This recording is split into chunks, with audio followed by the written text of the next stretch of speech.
اے کاش کہ ہم استغفار کرنے والے بن جائیں۔ اور آپ کو شاید پتہ نہیں ہے، استغفار جہاں گناہوں کی معافی ہے نا، وہاں یہ بہت سارے مسائل کے حل کی کنجی بھی ہے۔ آپ اگر پرابلم میں ہیں، روزی کے مسائل ہیں، اولاد نہیں ہو رہی ہے، یا کوئی بھی پرابلم ہے، ایک واقعہ سنیے۔ حضرت امام حسن بصری رحمۃ اللہ تعالی، بہت بڑے بزرگ ہیں، ایک شخص آیا، آ کر کہتا حضور بارش نہیں ہو رہی ہے، قحط کی پوزیشن آ گئی ہے، بارش نہیں ہو رہی، دعا فرمائیں کہ وظیفہ عطا فرمائیں۔ آپ نے فرمایا استغفار کرو، وہ چلا گیا۔ اچھا، ایک بزرگ بیٹھے تھے ان کے پاس، حضرت ربیع بن صبیح رحمۃ اللہ، وہ دیکھ رہے تھے۔ دوسرا بندہ آیا، کہتا حضور تنگ دستی ہے، کاروبار میں ڈاؤن ہے، رزق میں تنگی ہے، آپ نے فرمایا استغفار کرو۔ پھر تیسرا شخص آیا، کہتا حضور اولاد نہیں ہو رہی ہے، حصول اولاد کے لیے وظیفہ لینا ہے، فرمایا استغفار کرو۔ چوتھا بندہ آیا، وہ کہتا ہے کہ حضور میرے باغ میں، فصلوں میں پیداوار کی کمی ہے، فرمایا استغفار کرو۔ حضرت ربیع بن صبیح کہتے ہیں حضور پہلا بندہ الگ پرابلم لے کر آیا، دوسرا الگ، تیسرا الگ، چوتھا الگ، چاروں کو ایک ہی دوائی، چاروں کو ایک ہی وظیفہ، استغفار استغفار۔ آئے ہائے، بڑوں کی بڑی باتیں ہیں۔ قرآن میں بھی پڑھتا ہوں، قرآن آپ بھی پڑھتے ہیں، مگر دیکھو اللہ والے کیسے پڑھتے ہیں۔ کیا خوبصورت جواب دیا آپ نے۔ آپ فرماتے ہیں سورہ نوح پارہ 29 آیت نمبر 10 سے 12 کی آپ نے تلاوت فرمائی۔ اب ذرا قرآن سنیے گا۔ بسم اللہ الرحمن الرحیم، استغفروا ربکم انہ کان غفارا یرسل السماء علیکم مدرارا ویمددکم باموال وبنین ویجعل لکم جنات ویجعل لکم انہارا۔ سبحان اللہ، ذرا سنیے گا، اپنے رب سے معافی مانگو۔ استغفروا ربکم انہ کان غفارا، بے شک وہ بڑا معاف کرنے والا ہے۔ اب دے گا، عطا کیا فرمائے گا؟ یرسل السماء علیکم مدرارا، وہ تم پر موسلا دھار بارش بھیجے گا۔ وَيُمْدِدْكُمْ بِأَمْوَالٍ وَبَنِينَ وَيَجْعَلْ لَكُمْ جَنَّاتٍ وَيَجْعَلْ لَكُمْ أَنْهَارًا، فرمایا اور مالوں اور بیٹوں سے تمہاری مدد فرمائے گا، اور تمہارے لیے باغات بنا دے گا، اور تمہارے لیے نہریں بنائے گا۔ باغات بھی بڑھ رہے ہیں، اولاد بھی عطا ہو رہی ہے، مال بھی بڑھ رہا ہے، بارش بھی ہو رہی ہے۔ کس چیز سے؟ استغفار سے۔ تو استغفار یہ آپ کے بہت سارے پرابلمز کا حل ہے، مسائل کا حل ہے۔ بس اپنی زبان استغفار سے تر رکھیں۔ اچھا، پھر اس میں تھوڑی سی شرمندگی بھی ہو، ایسا نہیں کہ استغفار بھی ہو رہا ہے اور دماغ کہیں اور ہے، مسکرا بھی رہے ہیں، ہنس بھی رہے ہیں، اور استغفر اللہ، کسی سے معافی مانگتے ہوئے ہنستا ہے کیا بندہ؟ استغفر اللہ ربی من کل ذنب واتوب الیہ، یا اللہ میں اپنے سارے گناہوں سے تجھ سے معافی مانگ رہا ہوں۔ بہت سارے استغفار کے سیکھ ہیں، استغفر اللہ العظیم من کل ذنب عظیم، اے اللہ میں تجھ سے استغفار کرتا ہوں، وہ رب جو بہت عظیم ہے، اپنے سارے بڑے گناہوں سے میں استغفار کرتا ہوں۔ الگ الگ سیغوں سے اللہ کی بارگاہ میں استغفار کریں، ہو سکے تو کبھی گناہ یاد آئیں تو آنسو بھی بہہ رہے ہوں، مگر یہ استغفار اللہ کو بڑا پسند ہے، معافی رب کو بہت پسند ہے۔ ابو اللیث سمرقندی رحمۃ اللہ تعالی لکھتے ہیں، پچھلی قوموں میں ایک شخص تھا، اس نے بہت گناہ کیے تھے۔ ایک بار اس نے اپنی پچھلی زندگی کے بارے میں سوچا، گناہوں کے بارے میں غور و فکر کیا، تو اسے شرمندگی ہوئی۔ اس نے نادم و شرمندہ ہو کر 3 مرتبہ کہا، اللہم غفرانک، اللہم غفرانک، اللہم غفرانک، اے اللہ تیری بخشش، اے اللہ تیری بخشش، اے اللہ پاک تیری بخشش۔ اسی لمحے اس کو موت آ گئی اور اللہ پاک نے اس کی بخشش فرما دی۔ آئیے ہم بھی پڑھ لیتے، اللہم غفرانک،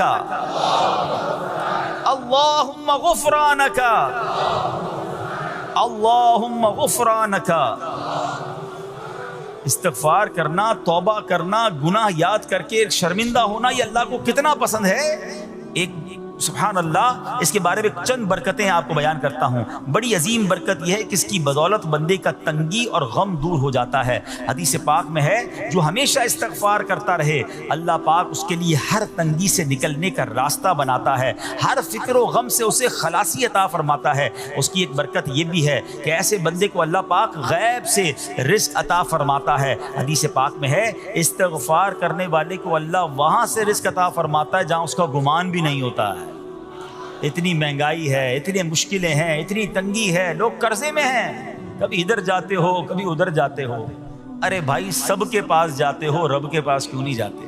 استغفار کرنا شروع کر دو، فرمایا ادھر سے روزی دے گا، جہاں تمہارا گمان بھی نہیں جائے گا. اس کی برکت سے اللہ پاک دلوں کے زنگ کو دور فرماتا ہے. آئیے پیارے اسلامی بھائیوں، اللہ کو معافی مانگنا، دل سے پکارنا کتنا پسند ہے. میں آپ کو ایک بہت ہی خوبصورت واقعہ بتاتا ہوں، اور یہ واقعہ ہے حضرت موسیٰ علیہ نبینا علیہ الصلوۃ والسلام کا.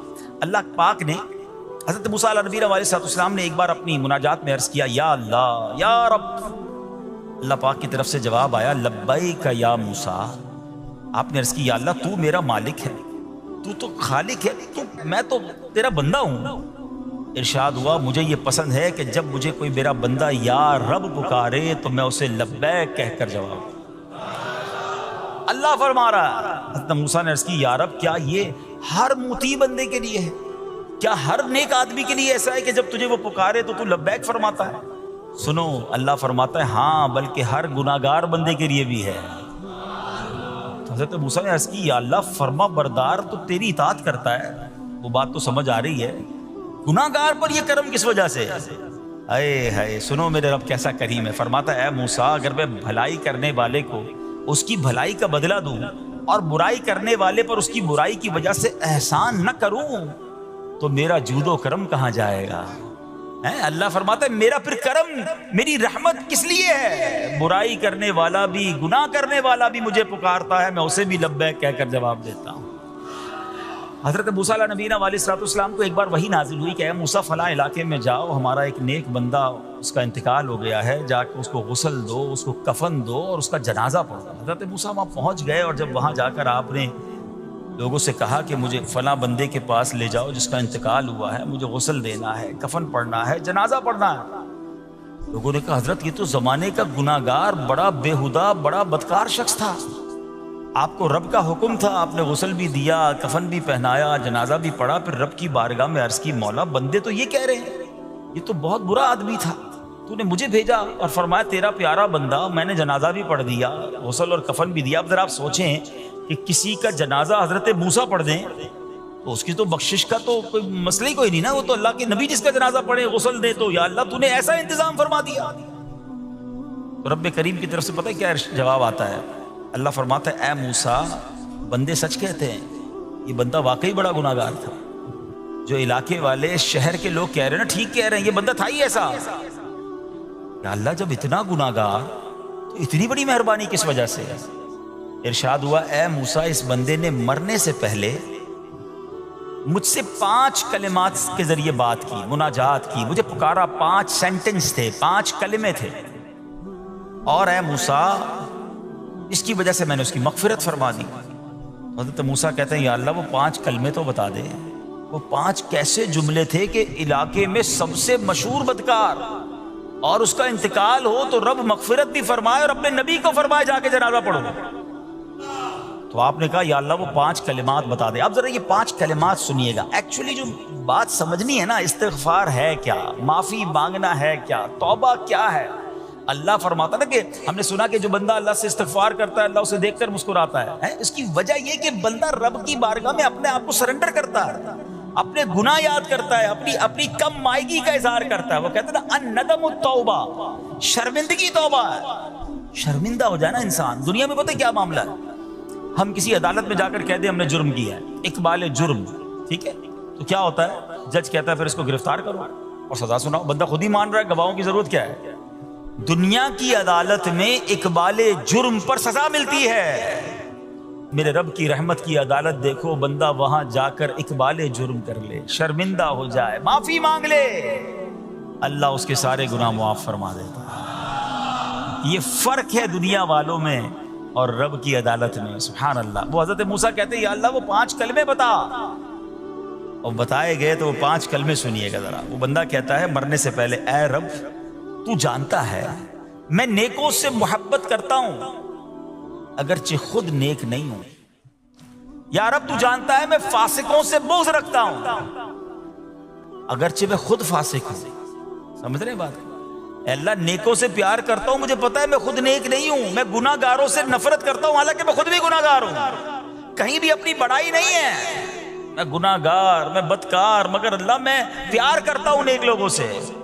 تیسرا جملہ کیا تھا؟ یا رب اگر مجھے معلوم ہو جائے کہ میرے جنت میں داخل ہونے سے تیری ملکیت میں کوئی کمی آ جائے گی تو اے اللہ میں تجھ سے پھر جنت کا سوال کرنا چھوڑ دوں گا۔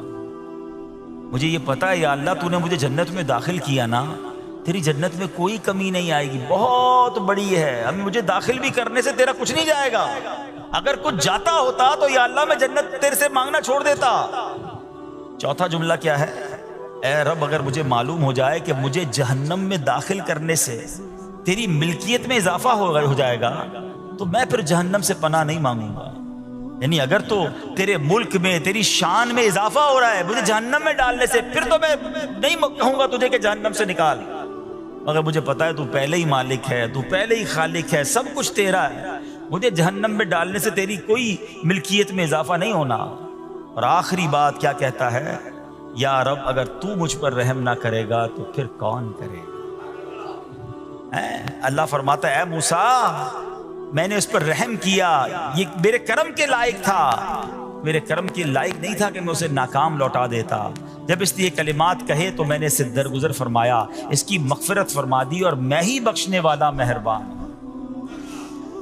تو اے میرے پیارے اسلامی بھائیوں، آج وہ کام سیکھ کے جانا ہے، سمجھ کے جانا ہے، جس کو جو بندہ کرتا ہے تو رب کی رحمت گویا مسکراتی ہے۔ وہ یہ ہے کہ اللہ سے معافی مانگتے رہیں، استغفار کرتے رہیں، اللہ کو راضی کرنے کی کوشش کرتے رہیں، اپنے گناہوں پر ندامت رکھیں کہ جو معافی مانگتا ہے نا اللہ اسے بہت پسند فرماتا ہے۔ حدیث پاک میں آتا ہے التائب من الذنب کمن لا ذنب له، گناہوں سے توبہ کرنے والا ایسا ہے جیسا اس نے گناہ کیا ہی نہیں ہے۔ اچھا اب ایک اور بہت پیارا عمل جس کو دیکھ کر اللہ مسکراتا ہے، وہی میں نے جو تفسیر بتائی کہ اللہ کی رحمت راضی ہو جاتی ہے اور اللہ کی رحمت برستی ہے، رب راضی ہو جاتا ہے۔ نبی پاک علیہ الصلوۃ والسلام نے فرمایا 3 بندے ہیں اللہ پاک انہیں دیکھ کر مسکراتا اور کیا ہوتا ہے؟ فرمایا اور بہت خوش ہوتا ہے۔ اب وہ 3 بندے کون سے ہیں؟ چیک کر لیں ہم ان میں ہیں کہ نہیں۔ فرمایا نمبر 1 وہ بندہ جو رات کو اٹھے، بستر چھوڑے، اچھی طرح وضو کرے، پھر نماز پڑھنے کھڑا ہو جائے، اسے دیکھ کر اللہ پاک فرشتوں سے فرماتا ہے اے فرشتوں بتاؤ میرے بندے کو نیکی پر کس نے اکسایا ہے؟ فرشتے عرض کرتے ہیں مولا تو بہتر جانتا ہے۔ اللہ پاک فرماتا ہے ہاں میں جانتا ہوں مگر تم مجھے بتاؤ۔ فرشتے عرض کرتے ہیں اے مالک کریم تو نے اسے ایک چیز یعنی جہنم کا خوف دیا ہے، یہ اس سے ڈرتا ہے۔ اے اللہ تو نے ان کو ایک چیز جنت کی امید دلائی ہے، یہ اس کی امید رکھتا ہے۔ اے اللہ یہی خوف اور امید ہے جس نے اسے رات کی نیند قربان کر کے تیرے حضور کھڑے ہونے پر ابھارا ہے۔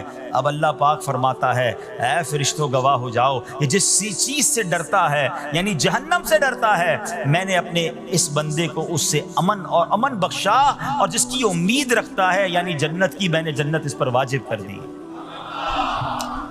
رات اٹھ کر جب دنیا سوئی ہو بندہ اٹھ کر تہجد کی نماز ادا کرے، اللہ کی بارگاہ میں آنسو بہائے، اللہ فرشتوں کے سامنے گویا فخر فرماتا۔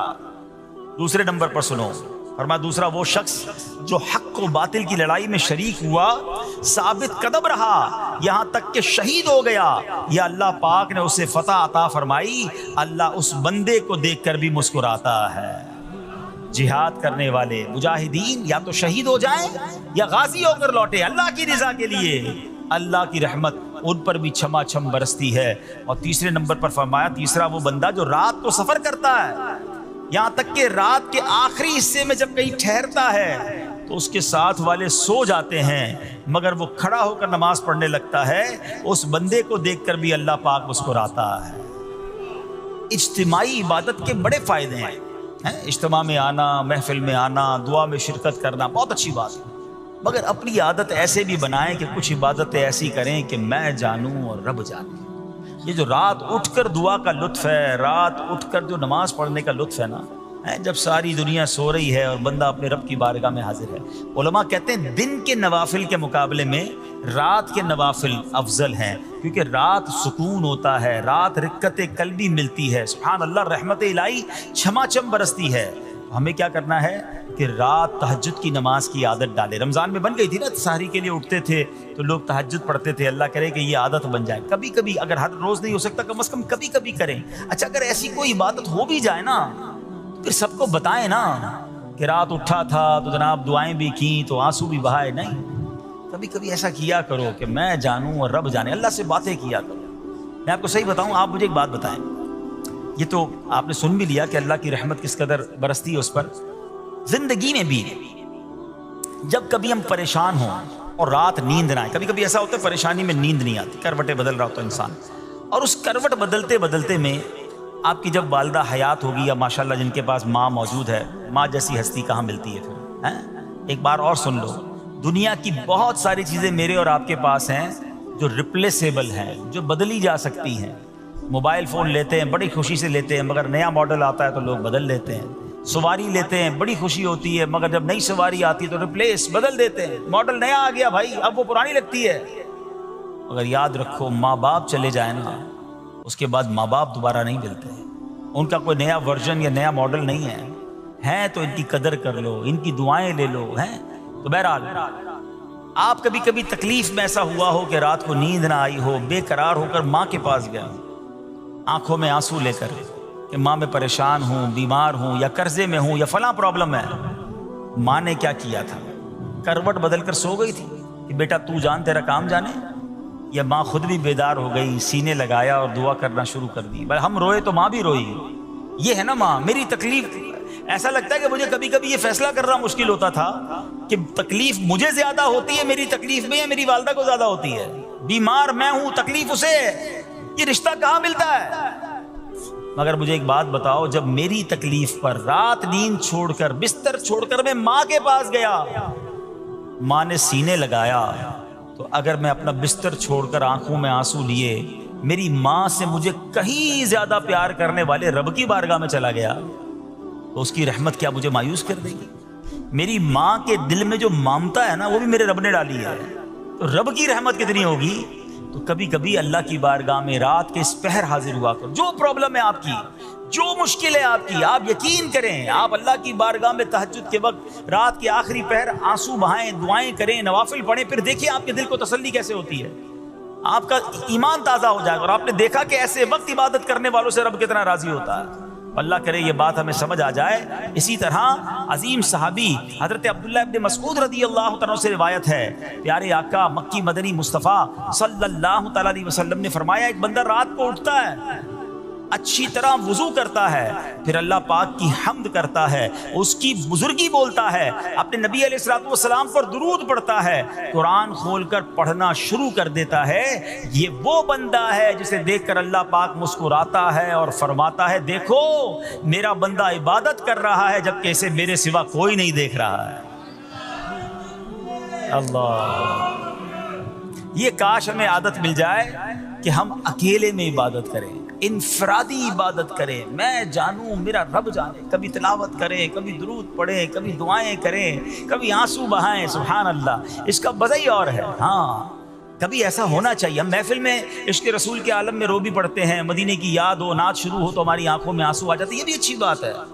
مگر کبھی کبھی رات ایسی بھی ہونی چاہیے کہ دل میں ہو یاد تیری، گوشے تنہائی ہو. دل میں ہو یاد تیری، گوشے تنہائی ہو، پھر تو خلوت میں عجب انجمن آرائی ہو. کبھی زندگی میں ایسی راتیں بھی آنی چاہیے. وہ ہے نا، جاگ اٹھا اشکوں کا مقدر، عشق نبی میں روتے روتے کیسی گزری رات نہ پوچھو. کبھی کبھی ایسی رات بھی گزرنی چاہیے کہ آقا کی یاد میں آنسو بہ رہے ہوں، مدینے کی یاد میں، گھر والوں کو بھی پتہ نہ چلے. ہلکی ہلکی آواز میں کبھی نعت شریف لگا لیا کریں، کبھی مناجات لگا لیا کریں. ہم پتہ نہیں کیا دیکھتے دیکھتے سوتے ہیں. کاش انہی تصورات میں آنکھیں بند ہوں کہ میں سو جاؤں یا مصطفیٰ کہتے کہتے، میں سو جاؤں یا مصطفیٰ کہتے کہتے، کھلے آنکھ صلی علی کہتے کہتے. جو مدینے کے تصور میں سوتے ہیں نا، پھر خواب میں زیارت بھی کر لیتے ہیں. خواب کا ایک فینومینا یہ بھی ہے، آپ جس چیز کے بارے میں سوچتے ہوئے سوتے ہیں نا، عموماً گندی باتیں دیکھ کر، گندی چیزیں دیکھ کر سوتے ہیں، پھر ایسے ڈراؤنے خواب بھی آتے ہیں، انہیں ٹینشن بھی آتی ہے. فلموں میں بھی ماردار دیکھی، خواب میں بھی لڑائی جھگڑے دیکھ رہے ہیں. جو مدینے کی یادوں میں سو رہا ہے، جو باوضو سو رہا ہے، جو اللہ کا ذکر کر کے سو رہا ہے، جو نوافل پڑھ کے سو رہا ہے، پھر دیکھو خواب میں بھی کہاں کہاں کی سیر کرے گا انشاءاللہ. تو اپنی خلوتوں کو اچھا کریں، اپنے اکیلے وقت کو بھی خوبصورت کریں، آنسو بہائیں. اور سبحان اللہ، تہجد پڑھنے والوں کے چہروں پر نور بھی آ جاتا ہے. ہاں، یہ ایک الگ نعمت انہیں ملتی ہے، اللہ نصیب فرما دے. اچھا، ایک اور خوبصورت کام ہے، اللہ کریم جنہیں دیکھ کر مسکراتا ہے. فرمایا، حضرت ابو سعید خدری رضی اللہ عنہ فرماتے ہیں، رسول ذی شان مکی مدنی سلطان صلی اللہ تعالیٰ علیہ وسلم نے فرمایا 3 بندوں کو دیکھ کر اللہ پاک مسکراتا ہے۔ وہ قوم جو نماز میں صفیں سیدھی کرتی ہے، اور وہ بندہ جو اللہ پاک کی راہ میں جہاد کرتا ہے، تیسرا وہ بندہ جو رات کے اندھیرے میں عبادت کرتا ہے، انہیں دیکھ کر اللہ پاک مسکراتا ہے۔ جہاد والی بات اور رات والی عبادت کی بات تو ہو گئی، اب اس میں نئی بات سیکھنے کو ملی، صفیں درست کرنے والی۔ اب روز نماز پڑھ رہے ہیں، صفیں درست نہیں کر رہے ہوتے، امام صاحب کہہ کے تھک جاتے ہیں، کاندھے سے کاندھا ملائیں، صفوں کو سیدھا کریں۔ صفوں کو سیدھا کرنے والوں کو دیکھ کر رب کی رحمت مسکراتی ہے، رحمت برستی ہے۔ اب یہ کتنا آسان کام ہے، مگر اس کی طرف بھی توجہ نہیں ہوتی ہے۔ یاد رکھیے کہ صفیں سیدھی کرنا یہ بڑی نیکی ہے، اور اللہ کرے کہ ہم اس پر عمل کرنے والے بنیں۔ اور صفیں درست نہ کرنا ترک واجب، ناجائز اور گناہ ہے۔ سیدھی صفیں نہیں کرتے، نہیں، ناجائز کرتے ہیں، گناہ کرتے ہیں۔ صف درست نہ کرنے سے نماز ناقص رہ جاتی ہے۔ اور یہ بعض اوقات لوگ کہتے ہیں یار ہمیں اس نماز میں وسوسے بہت آتے ہیں، تو روایتوں میں آتا ہے صف درست نہ کرنا نماز میں وسوسے آنے کا سبب ہے۔ صفیں ٹھیک نہیں ہوں گی نا، عجیب عجیب سی باتیں دماغ میں آئیں گی۔ کیوں؟ حدیث پاک میں آتا ہے شیطان تمہارے درمیان بھیڑ کے بچے کی طرح گھس جاتا ہے، شیطان صفوں میں گھس جاتا ہے۔ صف سیدھی نہ کرنے میں چہرہ بگڑنے کا اندیشہ ہے۔ اے ہائے، اب ذرا غور کر لیجئے یہ کتنا ضروری ہے۔ قرآن کریم میں ایک سورت ہے سورہ صافات، اس مبارک سورت کی پہلی آیت میں اللہ پاک نے فرمایا وَالصَّافَّاتِ صَفًّا، ان کی قسم جو باقاعدہ صفیں باندھے ہوئے ہیں۔ حضرت عبداللہ ابن مسعود فرماتے ہیں یہاں صفیں باندھنے والوں سے مراد فرشتے ہیں۔ حضرت جابر بن سمورہ رضی اللہ تعالیٰ عنہ فرماتے ہیں ایک دن پیارے آقا مکی مدنی مصطفیٰ صلی اللہ تعالیٰ علیہ وسلم تشریف لائے اور فرمایا تم ایسے صف کیوں نہیں بناتے جیسے فرشتے صفیں بناتے ہیں؟ ہم نے عرض کی یا رسول اللہ صلی اللہ تعالیٰ علیہ وسلم فرشتے کیسے صف بناتے ہیں؟ فرمایا پہلے اگلی صف مکمل کرتے ہیں اور خوب مل کر کھڑے ہوتے ہیں۔ سبحان اللہ، مبارک ہو ان مسلمانوں کو جو صفیں سیدھی کرتے ہیں، اچھی طرح کاندھے سے کاندھا ملاتے ہیں، گویا یہ فرشتوں کا کام کر رہے ہیں، فرشتوں والا کام کر رہے ہیں۔ تفسیر طبی میں ہے فاروق اعظم رضی اللہ عنہ کا یہ معمول تھا، جب نماز پڑھانے لگتے تو نمازیوں کو فرماتے صفیں سیدھی کر لو، اے فلاں ذرا آگے ہو جاؤ، اے فلاں ذرا پیچھے ہو جاؤ، پھر فرماتے بے شک اللہ پاک تمہیں فرشتوں کی طرح دیکھنا پسند فرماتا ہے۔ تو صفیں سیدھی رکھنا یہ فرشتوں کا انداز ہے، اور اللہ کی رحمت خوب برستی ہے، گویا رب مسکراتا ہے انہیں دیکھ کر۔ تو اے میرے پیارے اسلامی بھائیوں، اور بھی بہت سارے کام ہیں جس کو دیکھ کر، جن کو کرنے سے اللہ کی رحمت چھما چھم برستی ہے۔ مسلمانوں کی پیاری امی جان حضرت عائشہ صدیقہ طیبہ طاہرہ رضی اللہ تعالی عنہا سے روایت ہے، رسول رحمت شفیع امت صلی اللہ تعالی علیہ وآلہ وسلم نے فرمایا جب بندہ مجھ پر درود پاک پڑھتا ہے تو اس کی برکت سے ایک فرشتہ اللہ پاک کی بارگاہ میں حاضر ہوتا ہے۔ اس فرشتے کے لیے حکم ہوتا ہے کہ اسے میرے بندے کی قبر کے پاس لے جاؤ تاکہ یہ میرے بندے کے لیے مغفرت کی دعا کرتا رہے اور میرے بندے کی آنکھیں ٹھنڈی ہوتی رہیں۔ ذات والا پہ بار بار درود، ذات والا پہ بار بار درود، بار بار اور بے شمار درود، قبر میں خوب کام آتی ہے، بے کسوں کی ہے یار غار درود۔ صلو علی الحبیب صلی اللہ تعالی علی محمد صلی اللہ علیہ وسلم۔ پیارے پیارے اسلامی بھائیوں، کچھ دنوں پہلے ہی کی بات ہے، ایک شور اٹھا کہ ماہ رمضان کا چاند نظر آ گیا، اور جیسے ہی رمضان آیا مسجدوں کی رونقیں بڑھ گئیں، نمازیوں کی تعداد بڑھ گئی۔ ایک عجب سما تھا سحری کا، ایک روحانی منظر تھا افطار کا۔ نوجوان، بوڑھے، بچے، اسلامی بہنیں سبھی عبادت میں مشغول ہو گئیں۔ دیکھتے ہی دیکھتے عشرہ رحمت گیا، عشرہ مغفرت آیا، وہ بھی جدا ہوا۔ ہمیں لگا کہ ہم عشرہ رحمت اور عشرہ مغفرت میں ویسی عبادت نہیں کر سکے، اب آخری عشرے میں خوب عبادت کر لیں گے، طاق راتیں بھی ہیں، مگر غفلت میں وہ آخری عشرہ بھی گزار دیا۔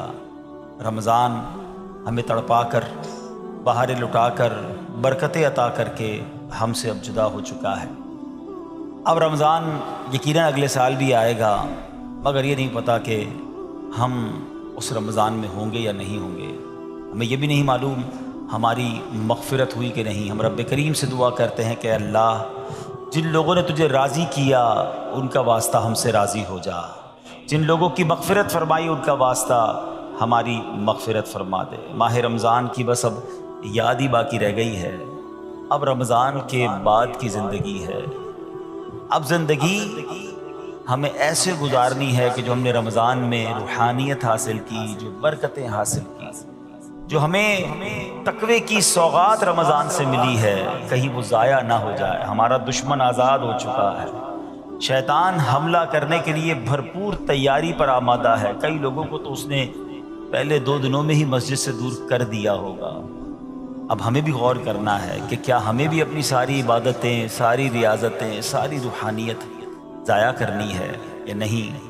ہم نے انشاءاللہ اس کو کنٹینیو کرنا ہے جو ہم نے رمضان میں اعمال شروع کیے تھے، جو نیکیاں شروع کی تھیں. بڑی پیاری ایک حدیث پاک ہے کہ رمضان وہ مہینہ ہے، من قام رمضان ایمانا و احتسابا غفر له ما تقدم من ذنبه. یعنی جو ایمان کے ساتھ ثواب کمانے کے لیے رمضان المبارک کے روزے رکھے اس کے پچھلے گناہ معاف کر دیے جاتے ہیں. اور اب شوال کا مہینہ آیا نا، حدیث پاک میں ہے کہ جس نے رمضان کے روزے رکھے پھر 6 دن شوال میں روزے رکھے تو گناہوں سے ایسا پاک ہو جاتا ہے جیسا کہ ماں کے پیٹ سے آج ہی پیدا ہوا ہو. تو وہ روحانیت، وہ برکت جاری رکھنی ہے. ابھی تو روزے بھی رکھنے ہیں نا انشاءاللہ، نفلی روزے رکھیں گے، 6 روزے رکھ لیں گے تو انشاءاللہ یہ برکت بھی حاصل ہو جائے گی. ہمیں کوشش یہ کرنی چاہیے کہ ہمیں ماہ رمضان کے بعد اب یہ 6 دن شوال کے، ضروری نہیں کہ ایک ساتھ رکھیں، شوال کے پورے مہینے میں رکھ لیں. ایک اور خوبصورت حدیث ہے کہ جس نے عید الفطر کے بعد 6 روزے شوال کے رکھے تو اس نے پورے سال کے روزے رکھے. جو ایک نیکی لائے گا اسے 10 ملیں گی. بڑا خوبصورت کیلکولیشن ہے کہ جو 1 مہینے کے روزے رکھے گا ملٹیپلائی بائی 10 تو 10 مہینے ہو گئے اس کے بدلے، یعنی 10 مہینے کے روزے ہو گئے. اب 6 روزے رکھے تو 60 روزوں کا ثواب ملے گا، تو 2 مہینے وہ کور ہو گئے.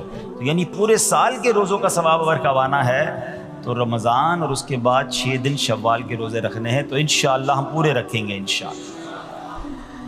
اب رمضان کے بعد ہم نے پہلے یہ کیلکولیٹ کرنا ہے کہ جیسے رمضان سے پہلے تھے اب ویسے ہیں یا بدل گئے ہیں.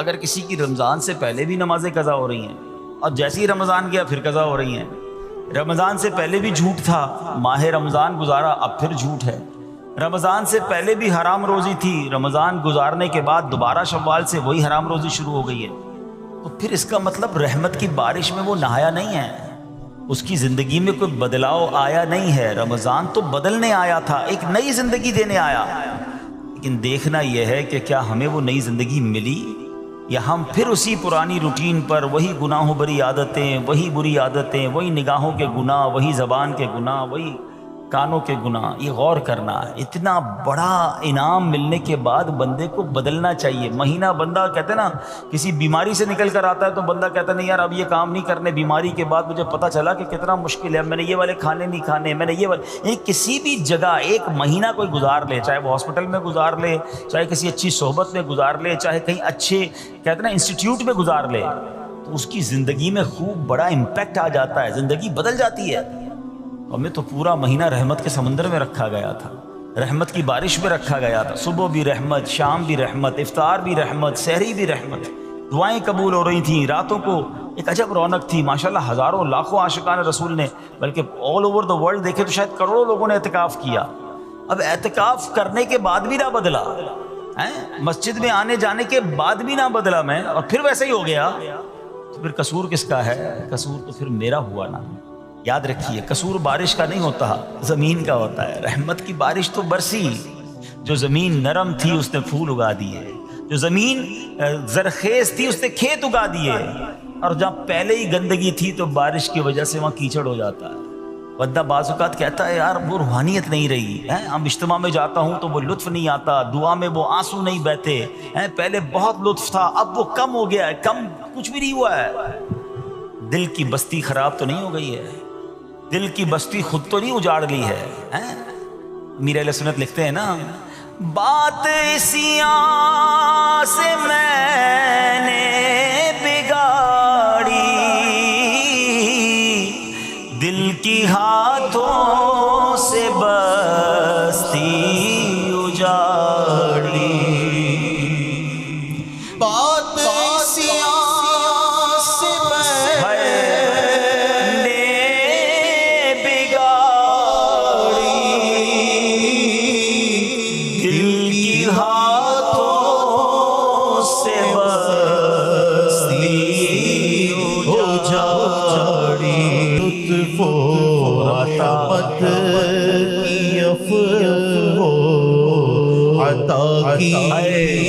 بات میرے مولا تو خیرات دے دے.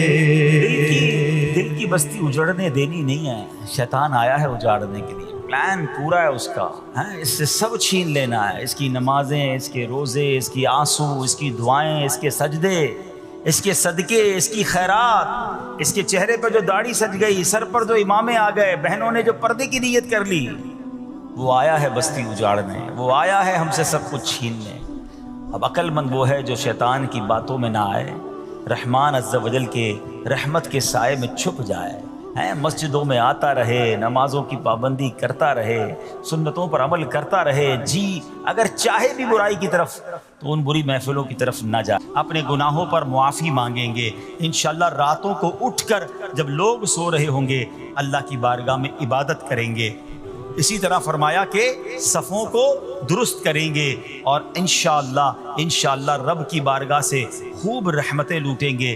اے میرے پیارے اسلامی بھائیوں، یہ سب کب ہو سکے گا کہ جب ہم اچھے ماحول میں رہیں گے. تہجد تو جب پڑھیں گے نا جب پہلے فرض پڑھیں گے. جس کی فرض ہی قضا ہو رہی ہے تو اس کو تہجد کی باری کب آئے گی؟ استغفار تو جب کرے گا جب ایسے ماحول میں آئے گا کہ جہاں گناہوں کو یاد دلا کر معافی مانگنے کا ہمیں انداز اور اس کی فکر دی جائے. تو آج کے اس پرفتن دور میں دعوت اسلامی کا یہ پیارا ماحول آپ کے سامنے ہے. اس ماحول سے وابستہ رہیں. ہفتہ وار اجتماع میں، مدنی قافلوں میں، ہفتہ وار مدنی مذاکرے میں شرکت کرتے رہیں گے تو انشاءاللہ ان نیکیوں کا جذبہ بھی ملتا رہے گا اور انشاءاللہ ایسے کام کرنے میں اللہ کرے کامیاب ہو جائے. تصور ہی کتنا پیارا ہے. یقین کریں میں آپ شاید پتہ نہیں وہ فیلنگ آپ کو محسوس ہو رہی ہے کہ نہیں. یہ تصور ہی کتنا پیارا ہے کہ کبھی میں کوئی ایسا عمل کر لوں کہ رب کی رحمت مجھے دیکھ کر مسکرا دے.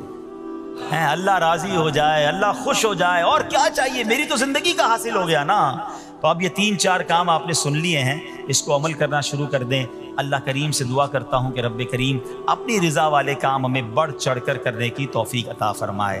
اللہ پاک ہم سب کو عمل کرنے کی توفیق عطا فرمائے. صلو علی الحبیب.